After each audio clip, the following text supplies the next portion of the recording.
Karnataka news beet follow ಮಾಡಿ, subscribe ಮಾಡಿ.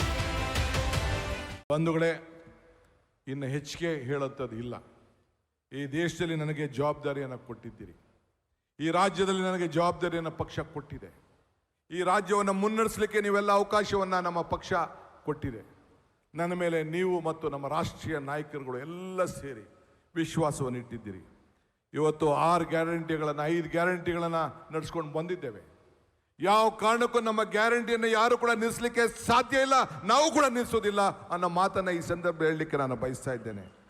ಇವತ್ತು ಇದಲ್ಲದೆ ನಾನು ಅಧಿಕಾರ ತೆಗೆದುಕೊಂಡ ದಿನ ಈಗಾಗಲೇ ನಾವು ಭೂ ಗ್ಯಾರಂಟಿ ಅಂತೇಳಿ ಪ್ರತಿಯೊಬ್ಬ ರೈತನಿಗೆ, ಪ್ರತಿಯೊಬ್ಬ ನಾಗರಿಕನಿಗೆ, ಯಾರು ಅವನ ಆಸ್ತಿಗೆ ದಾಖಲೆಗಳನ್ನು ನಿರ್ಮಾಣ ಮಾಡಬೇಕು ಅಂತೇಳಿ ಎಲ್ಲರೂ ಕೂಡ ಈಗಾಗಲೇ ದಾಖಲೆಗಳನ್ನು ಕೊಡಲಿಕ್ಕೆ ತೀರ್ಮಾನವನ್ನು ಮಾಡಿದ್ದೇವೆ.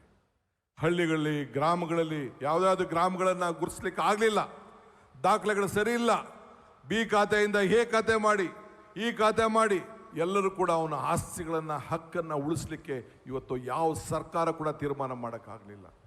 ಹಿಂದೆ ಯಾವ ರೀತಿ ನಮ್ಮ ಮನಮೋಹನ್ ಸಿಂಗ್ ಕಾಲದಲ್ಲಿ ಇವತ್ತು ಅನೇಕ ತೀರ್ಮಾನಗಳನ್ನು ಸಂವಿಧಾನದ ಮುಖಾಂತರ ತೆಗೆದುಕೊಂಡ್ರು. ಇಂದಿರಾ ಗಾಂಧಿಯವರ ಕಾಲದಲ್ಲಿ ಇವತ್ತು ಭೂಮಿ ಕೊಡಬೇಕು ಅಂತ ತೀರ್ಮಾನವನ್ನು ಮಾಡಿದ್ರು. ಹಂಗೆ ಇವತ್ತು ನಾವೆಲ್ಲ ಕೂಡ ಸಂವಿಧಾನದ ರೀತಿಯಲ್ಲಿ ಇವತ್ತು ಕಾರ್ಯಕ್ರಮವನ್ನು ಮಾಡಿದ್ದೇವೆ. ಜಾತಿ ಪರಿಶಿಷ್ಟ ದೇಶಕ್ಕೆ ಒಂದು ದೊಡ್ಡ ಮಾದರಿಯಾಗಿ ನೀವೆಲ್ಲ ಸಾಕ್ಷಿಯಾಗಿದ್ದೀರಿ. ನಾನು ಅಧಿಕಾರ ತೆಗೆದುಕೊಂಡು ಮೊದಲನೇ ದಿನ ಇನ್ನೇನಾದ್ರು ಒಂದು ಶಕ್ತಿಯನ್ನು ಕೊಡಬೇಕು ಅಂತೇಳಿ ಇವತ್ತು ಎಲ್ಲ ಯುವಕರಿಗೆ, ವಿದ್ಯಾರ್ಥಿಗಳಿಗೆ, ಗಂಡು ಮಕ್ಕಳಿಗೆ ಯಾರ್ಯಾರು ಉಚಿತವಾಗಿ ಪ್ರಯಾಣ ಮಾಡೋಕ್ಕೆ ಶಕ್ತಿ ಇಲ್ಲ ಅಂತೇಳಿ ಉಚಿತವಾಗಿ ಫ್ರೀ ಪಾಸ್ ಕೊಡಬೇಕು ಅಂತೇಳಿ ಮೊದಲೇ ತೀರ್ಮಾನವನ್ನು ಕೂಡ ನಾವು ಮಾಡಿದ್ದೇವೆ. ಇದಲ್ಲದೆ ರಾಹುಲ್ ಗಾಂಧಿಯವರ ಯಾತ್ರೆ ನೆನಪಿಡಬೇಕು.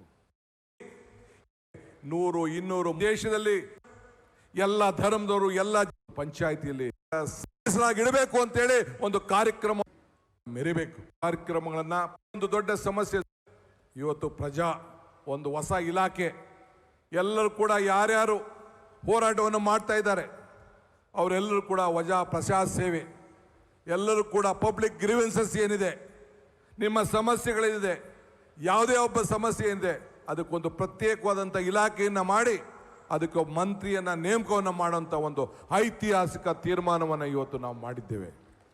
ಹಿಂಗೆ ಅನೇಕ ಕಾರ್ಯಕ್ರಮಗಳನ್ನು ಇವತ್ತು ನಾವು ರೂಪಿಸಿದ್ದೇವೆ.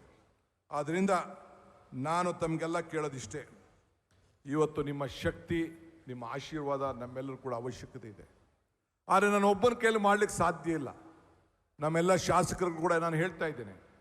ಇವತ್ತು ನಾನು ಮಂತ್ರಿಗಳಿಗೆ ಸಂಪುಟದಲ್ಲಿ ಹೇಳಿದ್ದೇನೆ, ಎಲ್ಲ ಮಂತ್ರಿಗಳು, ಜಿಲ್ಲಾ ಮಂತ್ರಿಗಳು ಕನಿಷ್ಠ ವಾರಕ್ಕೊಂದಿನ ಪ್ರತಿಯೊಬ್ಬ ಮಂತ್ರಿ ಕೂಡ ಪ್ರತಿ ತಾಲೂಕು ಕೂಡ ಭೇಟಿಯನ್ನು ಕೊಟ್ಟು ಈ ಅಹವಾಲನ್ನು ಸ್ವೀಕಾರ ಮಾಡಿ ಪ್ರಜೆಗಳ ಸೇವೆಯನ್ನು ಮಾಡಬೇಕು, ಅವರ ಅಹವಾಲನ್ನು ಸ್ವೀಕರಿಸಬೇಕು, ಅವರ ಸ್ಪಂದಿಸಬೇಕು ಅಂತೇಳಿ ಈಗಾಗಲೇ ನಾನು ಮನವಿಯನ್ನು ಕೂಡ ನಾನು ಮಾಡಿದ್ದೇನೆ.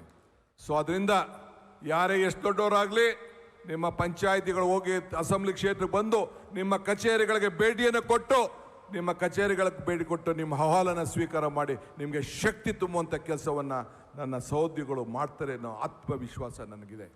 ಏಕೆಂದರೆ ನಿಮಗೆ ಶಕ್ತಿ ಕೊಟ್ಟರೆ ನಮಗೆ ಶಕ್ತಿ, ನೀವು ಶಕ್ತಿಯಾಗಿದ್ದರೆ ನಾವು ಶಕ್ತಿಯಾಗಿರ್ತೇವೆ.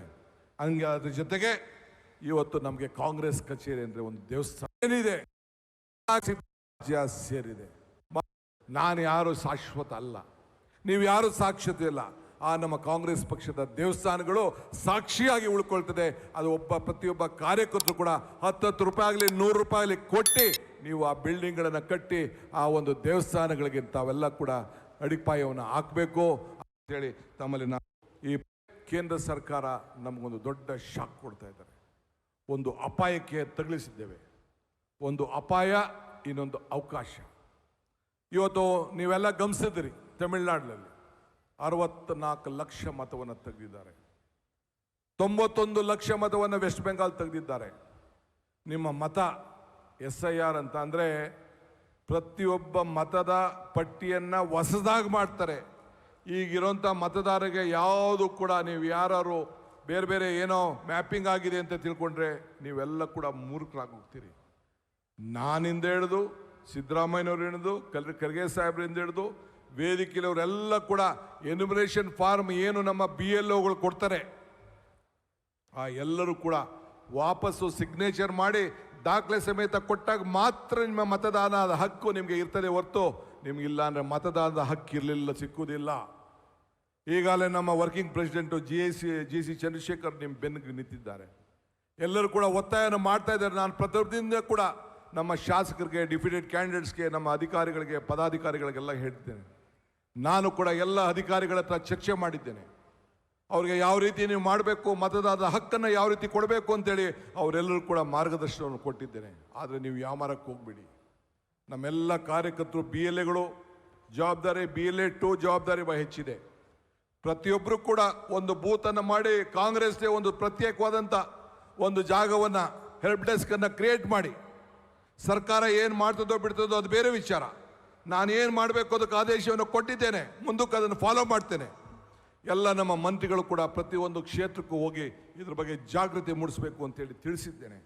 ಆ ಕೆಲಸವನ್ನು ಮಾಡ್ತೇನೆ. ಮುಂದಕ್ಕೆ ನೀವೆಲ್ಲ ರಾಜಕಾರಣ ಮಾಡಬೇಕು, ನಿಮ್ಮ ಮತವನ್ನು ಉಳ್ಕೊಳ್ಬೇಕು, ಬಡವ್ರನ್ನ ಕಾಪಾಡಬೇಕು, ಹೊರಗಡೆ ಯಾರ್ಯಾರು ಹೋಗಿದ್ದಾರೆ, ಉದ್ಯೋಗಕ್ಕೆ ಹೋಗಿದ್ದಾರೆ ಅವನ್ನೆಲ್ಲ ಉಳಿಸ್ಕೊಳ್ಬೇಕು. ಇದೆಲ್ಲ ಕೂಡ ಗಮನದಲ್ಲಿ ಇಟ್ಕೊಂಡು ತಾವು ಪ್ರತಿಯೊಬ್ಬ ಮತದಾನದ ಹಕ್ಕನ್ನು ತಾವು ಕಾಪಾಡಬೇಕು. ಯಾರಿಗೆ ಮತ ಇಲ್ಲ ಅವಕಾಶ ಸಿಗುವುದಿಲ್ಲ, ಯಾರಿಗೆ ಮತ ಇಲ್ಲ ಗ್ಯಾರಂಟಿ ಸಿಗುವುದಿಲ್ಲ, ಯಾರಿಗೆ ಮತ ಇಲ್ಲ ಪೆನ್ಷನ್ ಸಿಗುವುದಿಲ್ಲ. ಇದನ್ನು ತಾವು ಗಮನದಲ್ಲಿ ಇಟ್ಕೊಳ್ಬೇಕು. ಈಗಾಗಲೇ ಬೇರೆ ಬೇರೆ ರಾಜ್ಯದಲ್ಲಿ, ಬಿಹಾರಲ್ಲಿ, ಬೇರೆ ಬೇರೆ ಅಸ್ಸಾಂನಲ್ಲಿ, ಬೇರೆ ಬೇರೆ ರಾಜ್ಯದಲ್ಲಿ ಯಾರ್ಯಾರಿಗೆ ಮತ ಇಲ್ಲ ಅವರೆಲ್ಲರೂ ಕೂಡ ಈ ಸ್ಕೀಮ್ಗಳನ್ನು ಕೊಡ್ತಾ ಇರೋಂಥ ಸರ್ಕಾರಿ ಸೌಲಭ್ಯಗಳನ್ನು ನಿಲ್ಲಿಸಿದ್ದಾರೆ. ಇದು ತಾವೆಲ್ಲ ಮನಸ್ಸಿನಲ್ಲಿ ಇಟ್ಕೊಳ್ಬೇಕು. ಸೊ ನಮ್ಮ ಮೇಲೆ ಅಪಾರವಾದ ವಿಶ್ವಾಸ ಇದೆ. ನಾವೇನು ಕೂಡ ಸಂವಿಧಾನದ ಮುಖಾಂತರ ನಮ್ಮ ಸರ್ಕಾರ ಇದ್ದಾಗ, UPA ಇದ್ದಾಗ, ಹಿಂದೆ ಕಾಂಗ್ರೆಸ್ ಸರ್ಕಾರ ಇದ್ದಾಗ ಬೇಕಾದ ಶಕ್ತಿಯನ್ನು ತುಂಬಿಕೊಂಡು ಕೊಟ್ಟಿದ್ದೇವೆ. ಅದೇ ರೀತಿ ಇವತ್ತು ತಾವೆಲ್ಲ ಕೂಡ ಮತದಾನದ ಹಕ್ಕನ್ನು ತಾವು ಕೊಡಬೇಕು. ಇವತ್ತು ಕಳೆದ 3 ವರ್ಷ ನಮ್ಮ ರಾಜ್ಯದಲ್ಲಿ ಸಿದ್ದರಾಮಯ್ಯ ಸಾಹೇಬರು ಮಾದರಿಯಾಗಿ ನಮ್ಮ ಕಾರ್ಯಕ್ರಮಗಳನ್ನು ನಾವೆಲ್ಲ ರೂಪಿಸಿದ್ದೇವೆ. ಇದು ನಾವೆಲ್ಲ ಒಗ್ಗಟ್ಟಿನಿಂದ ನಾವೆಲ್ಲ ಕೆಲಸವನ್ನು ಮಾಡಿದ್ದೇವೆ. ಇವತ್ತು ಹರಿಪ್ರಸಾದ್ ಅವರಿಗೆ, ಇವತ್ತು ನಿಮ್ಮೆಲ್ಲರ ಏನು ನೀವು ಇಷ್ಟು ದಿನ ಈ ಬಾವುಟವನ್ನು ಹಿಡ್ದಿದ್ರಿ, ಬರೀ DK ಶಿವಕುಮಾರ್ ಬಾವುಟ ಹಿಡಿಲಿಲ್ಲ. ನಾನು ಅವತ್ತು ದೀಪವನ್ನು ಹಚ್ಚಬೇಕಾದ್ರೆ ಸೇವಾದಳು, ಯೂತ್ ಕಾಂಗ್ರೆಸ್ಸು, ಮಹಿಳಾ ಕಾಂಗ್ರೆಸ್ಸು, ಹಿರಿಯರು ಎಲ್ಲರೂ ಸೇರಿ ಒಟ್ಟಿಗೆ ಈ ಬಾವುಟವನ್ನು ಅವತ್ತು ದೀಪವನ್ನು ಹಚ್ಚಿದ್ದು. ಹಂಗೆ ಇವತ್ತು ಈ ಬಾವುಟ ಇಡೀ ರಾಜ್ಯದ ಉದ್ದಗಲೂ ಕೂಡ ಹೋರಾಟವನ್ನು ಮಾಡಿ ನಿಮ್ಮೆಲ್ಲ ಪ್ರತಿನಿಧಿಗಳು ಇವತ್ತು ಬಂದು ಈ ಬಾವುಟವನ್ನು ಪಟ್ಟು ಸಿದ್ದರಾಮಯ್ಯರ ಮುಖಾಂತರ ನನಗೆ ಬಂದು ಇವತ್ತು ಹರಿಪ್ರಸಾದ್ ಅವ್ರಿಗೆ ಕೊಟ್ಟಿದ್ದೇನೆ. ಎಂಥ ಸಂದರ್ಭ, ಎಂಥ ಸುವರ್ಣ ಅವಕಾಶ, ಎಂಥ ವಿಚಾರಕ್ಕೆ ತಾವು ಸಾಕ್ಷಿಯಾಗಿದ್ದೀರಿ. ಆದ್ದರಿಂದ ಹರಿಪ್ರಸಾದ್ ಅವರು ಕೂಡ ನಾನು ಕೇಳ್ಕೊಳ್ಳೋದು ಇಷ್ಟೇ, ಇಡೀ ಸರ್ಕಾರ ನಿಮ್ಮ ಜೊತೆಯಲ್ಲಿ ಇರ್ತದೆ, ಇಡೀ ಪಕ್ಷ ನಿಮ್ಮ ಜೊತೆಯಲ್ಲಿ ಇರ್ತದೆ. ಕರ್ನಾಟಕ ನ್ಯೂಸ್ ಬೀಟ್ ಫಾಲೋ ಮಾಡಿ, ಸಬ್ಸ್ಕ್ರೈಬ್ ಮಾಡಿ.